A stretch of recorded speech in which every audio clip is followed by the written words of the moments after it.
नारायणीयं 82వ दशकम् उषापरिणयम्। प्रद्युम्नो रौक्मिणेयः सकलु तव कला सम्बरेणाहृतस्तं हत्वा रत्या सहाप्तो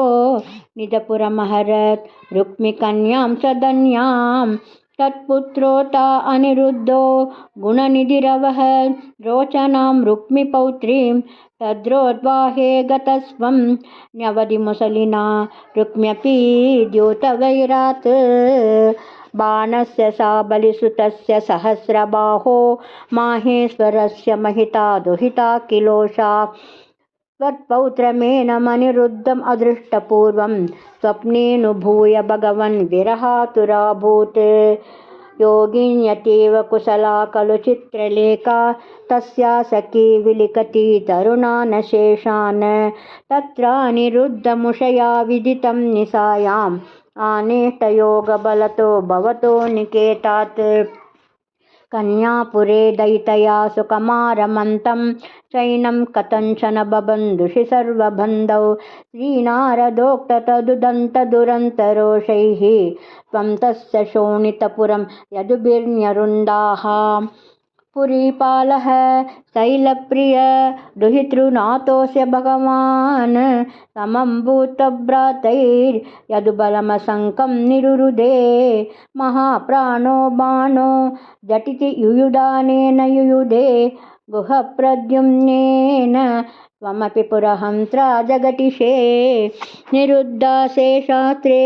मुमुहुषि तवास्त्रेण गिरिशे धृता भूता भीताः प्रमथकुलवीरा प्रमथिताः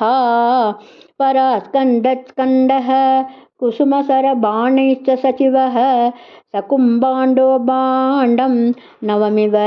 बलेनाशु बिबिधे चापानां पञ्चसत्या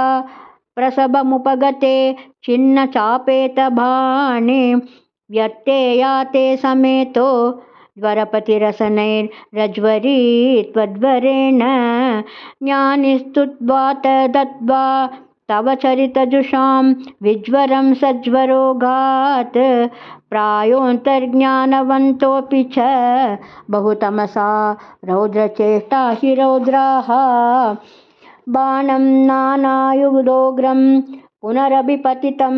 दर्पदोषात्वितस्वन् निल्लूनानेकदोषं सपति बुबुदुषा शङ्करेणोपगीतः तद्वाचाशिष्टबाहु द्वितयमुभयतो निर्भयं तत्प्रियं तं मुक्त्वा तद्दत्तमानो निजपुरमगमः सानिरुद्धः सहोषः मुहुस्तावच्चक्रं वरुणमजयो नन्दहरणे यमं बालानीतौ